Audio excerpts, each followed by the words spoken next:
Welcome to TradeTheNBI.com. This is John. This report is for the 22nd as we head into super light Thanksgiving trade. We did it. We moved all the way exactly to what we expected, which was the 2600.50, close slightly below it at 96, but still did reach that ultimate press target on the light trade, and was very effective in doing it because we saw the crossover here continued, and then we get the breakup of the steel. So you had short-term, mid-term, and long-term buyers all breaking up. Anytime you move into that new zone, like we see here of the red DOC moving up above the negative 7.5, always has a nice little push to it. And you can see, though, again, we've got a situation where you have just incredibly low short interest on this. And so with nobody selling and new buyers, it's still pushing things forward. Gotta love it. The NQ was much stronger, as we pointed out before, because see, it's already been reset with shakeout and then started to move higher. It's only slightly overbought, so yes, this will probably get retraced, but needless to say, moving in the right direction. The euro maintaining its decent support well above the outside of the range. So anywhere between this 117, well, I say 115.5 to the 120 range is a target point that keeps the market, I would say, excessively elevated, and I think that that's just going to continue to be the case as long as it stays up there, because it's a bit artificial. It really shouldn't be there given what we're seeing from the growth factor of the US versus the EU. And TLT, again, crazy action here with it being continuing to rise. Fascinating thing, government involvement in some of this trade. We sort of lost that free market capability when you have federal governments that are able to manipulate the prices. And this goes back to 2008 collapse, and it just, once they've intervened, it's stabilized, but it's also artificial, so it's interesting.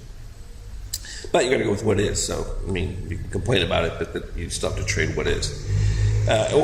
Oil, you know, this is a reflection of the global economy is starting to improve in every aspect, and we're not seeing any supply disruptions or anything like that. So that's a good indication that the projections for growth next year are going to be decent.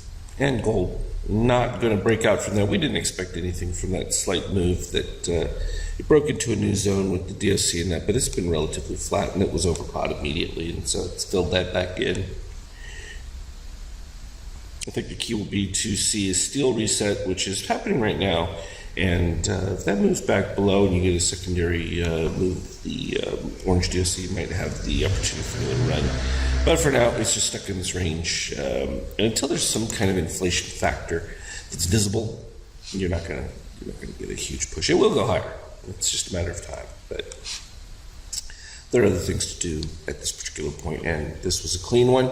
So actually, if we squeeze this back down, you can see this is a multi-day run here from right back at the bottom signal that we had right down here.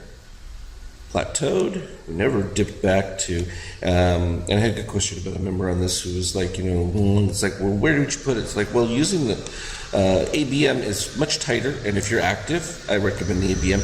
But if you're not able to watch that and you look at where these runs go, there was only one positive extreme in this move right here, and it got retested. Well, at that particular point, then, you know, the 50% Fibonacci for a stop is perfect to go with, and if you follow it, it's just continued to climb, slowly, steady, but it keeps you out of a little bit of the noise, which the ABMs are going to be a little bit tighter and are really intended to follow some of this closer traffic.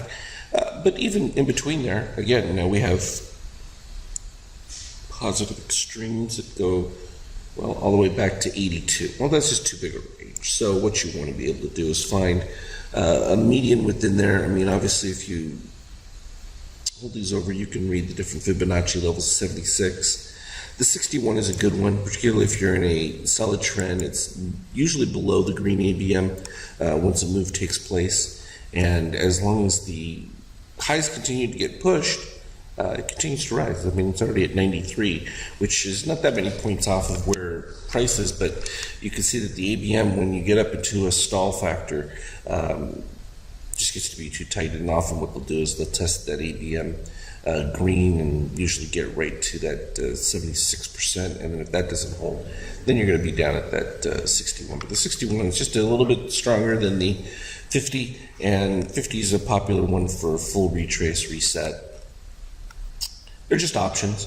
There's also nothing wrong with if it violates and breaks below where you're at with an ABM up here in the gold or green, to be out. And you just put in a new buy request and go from there. That's always a simple approach as well. But needless to say, hope everyone has a great Thanksgiving holiday. It's a little bittersweet for us coming on the 1-year anniversary of Amy's passing, but we're doing what we can to keep it together and move on. But as always, trade well. We'll talk to you later.